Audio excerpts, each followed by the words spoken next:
Bak yak kameraya bizi. Bak yak kameraya.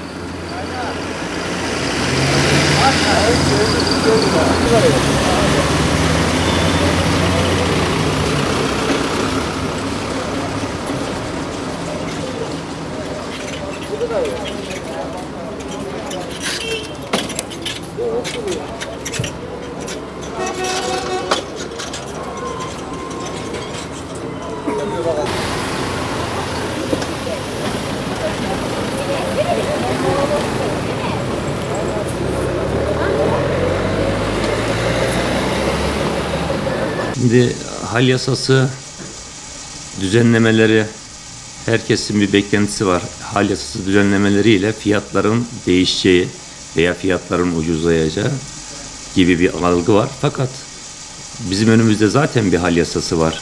167 sayfadan oluşan, ta 2010 yılında çıkan bir yasa var.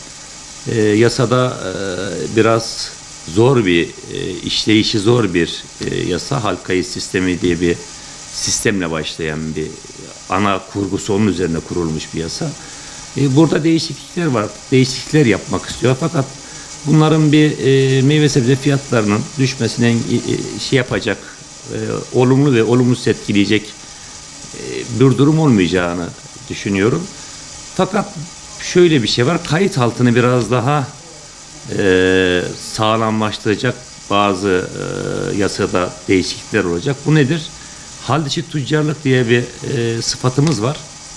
Halin dışındaki işte manav, pazarcı dışarıdan gidip alışveriş yapıp direkt üreticiden tüketiciye ulaştırması adına bakanlığın çıkarmış olduğu bir madde. Orada bir farklılık gelecek. Şöyle, onlarda bir kayıt altılığı yoktur. Yani aldığı ürünü doğru beyan etmiyor. Bir makbu evrağa bağlı değil ve bir yere de bağlı değiller. Bakanlık şimdi bunlara bir izin dahilinde yani bir resmi bakanlıktan bir izinle bu hal dışı tüccarlığı yapabilecekler. Bu biraz daha kayıt altını, doğru ürün mü geliyor, ürün miktarının doğru mu olduğunu biraz daha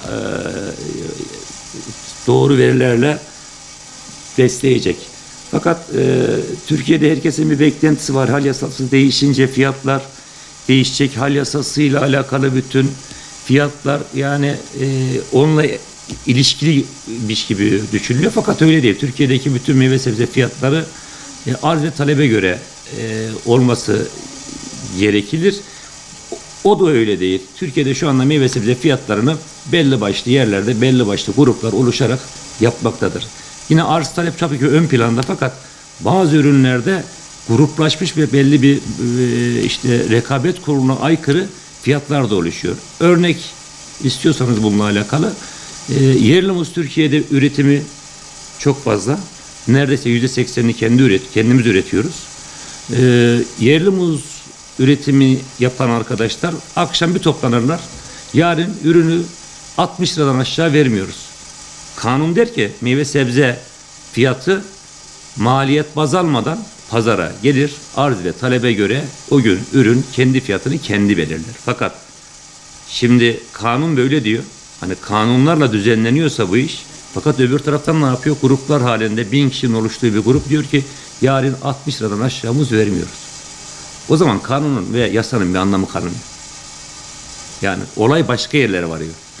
60 lira bugün dalında muzu veriyorsun.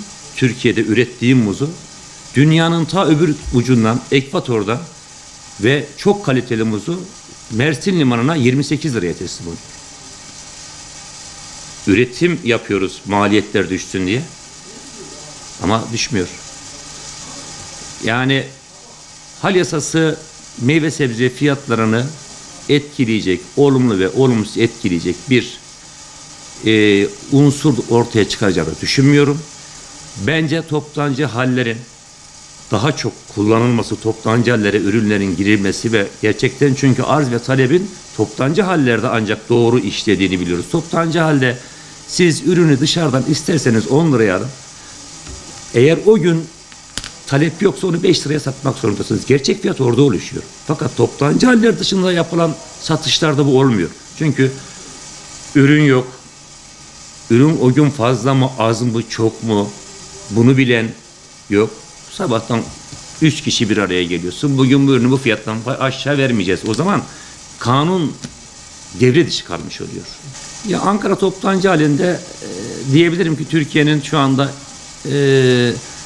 son yıllardaki en modern hali olmaya başladı. Çünkü gerçekten Büyükşehir Belediyesi'nin o toptancı halle alakalı hızlı bir yenileme çalışması var. Destekleri var. Çünkü toptancı halimiz 1984 yılında kurulmuş ve atıl bir pozisyonda. İşte kullanımı çok zor. O günkü şartlara göre yapılmış, o günkü araçlara göre yapılmış. Artık araçlar çok büyüdü. Yani hallerin en büyük sıkıntısı şu anda trafik sorunu.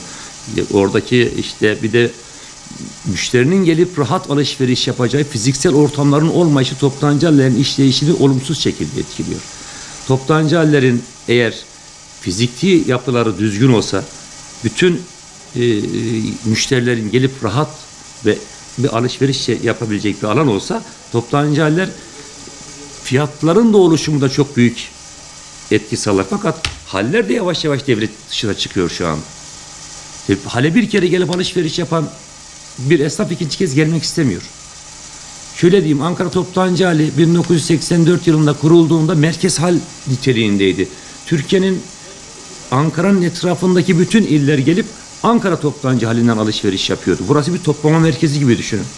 Ama şu anda gelemiyorlar. Niye? Çünkü fiziksel yapısı uygun değil. Fiyatlar bakımından Türkiye'nin hemen hemen en ucuz hallerinden bir tanesidir Ankara Toptancı Hali. Gerçek fiyatın oluştuğu bir yerdir. Şöyle bütün çeşitler gelir. Bakanlığın bütün günlük fiyat oluşumu, günlük biz bülten deriz.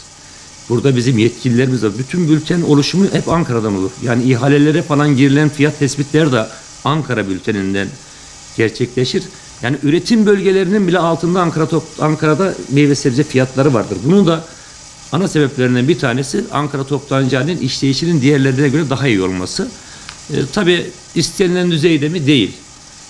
Bununla alakalı da işte bir son 1-2 yıl içerisinde hem Toptancı Hali'nin üstü kapanacak, hem daha modern bir şekilde palet sistemi ne getirilecek, bu hammal sistemi, ambar sistemi ortadan biraz kaldırılarak farklı, daha modern bir şekilde getirdiğimiz zaman daha verimli olacağını düşünüyoruz. Hal yasası ile ilgili fiyatlar eğer düzene girseydi, 2010 yılında çıkan 5957 işte bu yasa, 167 sayfalık yasadan sonra bu dengesizlikler olmazdı. Toptancı haller modernleştirip toptancı haller üzerinde, yani toptancı halleri modernleştirip toptancı haller üzerinde diyeceğine insanlar şey anlıyor. Yani halciler kendi açısından konuşuyor. Önemli değil, halciler kendi açısından konuşmuyor. Doğrusunun bu olduğuna inanıyoruz. Biz çünkü içinde yaşayanız. Yasayla fiyatlar değişmez. Şu andaki en büyük sıkıntı üretim maliyetleri, ara maliyetler. Dünya standartlarının çok üstünde maliyetlerimiz var. Bu göz ardı ediliyor. Yoksa bir memnuniyetsizlik var. Fiyatların düşmesi, yükselmesi hiçbiri yasayla asla bir ilişkili değildir. Zaten Türkiye'de mevcut bir yasa vardır. Bana kalırsa daha basitleştirilmesi gerekir. Sadece üretim bölgeler kontrol altına alınması gerekiyor. Kaliteli ürün üretilmesi gerekiyor. Tabii ki bir geçiş süreci, bu fiyatları nasıl dünya piyasasına çekeceğiz, o da tartışılır. Çünkü dünya piyasasının çok üstündeyiz. Tabii ki bazı ürünler çok altında. Ben bir şekilde üretim maliyetinin altında üreticinin mal satması durumunda devletin buna bir destek olması gerektiğine inanıyorum. Çünkü yavaş yavaş üretimimiz de bitecek. Biz sektör temsilcileri bakanlıkla sürekli toplantılar yapıyoruz. Sektör temsilcilerinin tek bir amacı var: sektöre sahip çıkmak. Yani tarımın ve meyve sebzenin ayakta kalması. Artık yavaş yavaş ithalata başlıyoruz. Türkiye yavaş yavaş ithalata başlıyor. Şu anda dünyanın her tarafındaki fiyatlar, ithal edeceğimiz fiyatlar bizden çok daha düşük. Yani dünya piyasasında elmanın daldaki fiyatı 0.50-0.70 centken Türkiye'de neredeyse 1.2 dolar civarında. Fakat bir taraftan da baktığınız zaman patates dünya piyasası 1,5 dolarken Türkiye'de 0,20 sent. Bir dengesizlik var yani. Bir yandan üretimine zarar edenlere destek olup o üretimi ayakta tutmamız gerekiyor. Bir yandan da çok farklı, çok yüksek fiyatlara satılan ürünün de veya satanların da önüne geçilmesi gerekiyor. Demek ki yasa bunu düzenleyemiyor. İşte bununla alakalı en azından bir taban fiyatı belirlenmesi gerektiğini. Sektör temsilcilerinin istediği şey üretimde bir taban fiyatı belirlensin. Taban fiyatının altındaki satışlarda en azından bakanlık tarafından o üreticiye bir destek olsun. Destek yanlış yerlere gitmesin. Gerçekten üretene gitsin. Gerçekten yani tarla için, toprak için destek alıp da gidip işte başka bir yatırımın yapmasının önüne geçilsin.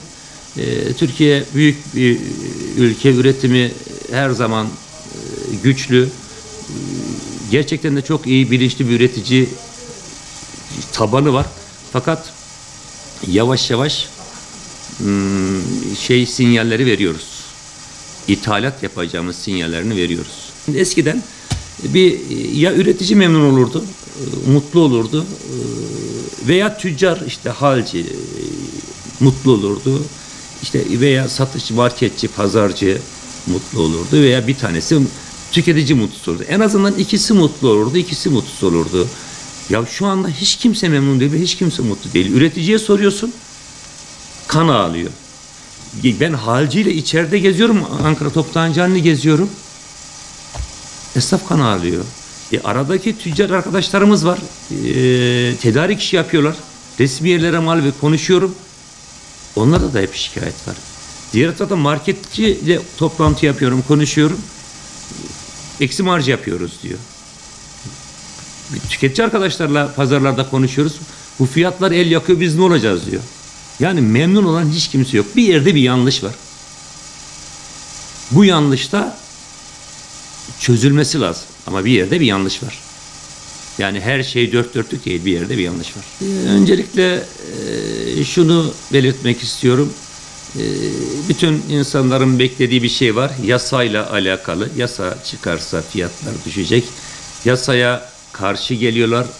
Halciler yasanın çıkmasını istemiyorlar. Oysa ki öyle bir şey yok. Biz yasayla alakalı yani bakanlıktan sürekli toplantı yapıyoruz. Biz öyle bir şey istiyoruz ki, öyle bir yasa çıksın ki, o kadar basit olsun ki İstanbul'da nasıl işleniyorsa Ağrı'da da işlensin. 81 ilin her tarafında üretim var Türkiye'de. Yasa bütün Türkiye'yi kapsasın. Fakat o kadar zor ki Ankara'yı geçtikten sonra yasa bitiyor. Kırıkkale'den sonra hiç kimse bilmiyor. Gidin Güneydoğu'ya, Batı Karadeniz'de, Doğu Karadeniz'de, İç Anadolu'nun büyük bölümüne hiç kimse hal yasasını bilmez. Ve hal yasasına hiç kimse uymaz. Ya uyulmayacak ve işte veriyi yanlış alacak bir yasanın niye peşine düşüyoruz? Daha basitleştirilsin. Daha anlaşılır şekle getirilsin. Daha şeffaf olsun diye düşünüyorum. Bununla alakalı da tabii ki bir bakanlık çalışıyor. Genel müdürlerimizle sürekli toplantı yapıyoruz. Şehir şehir geziyor.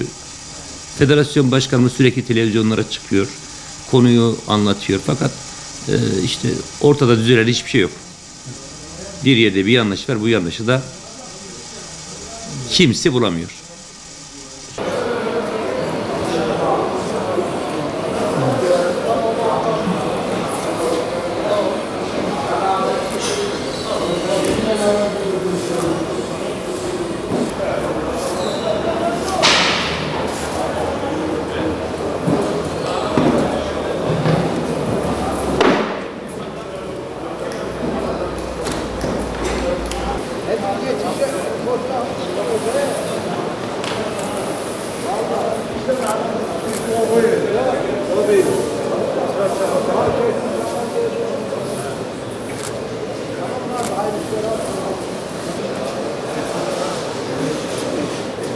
Değil mi?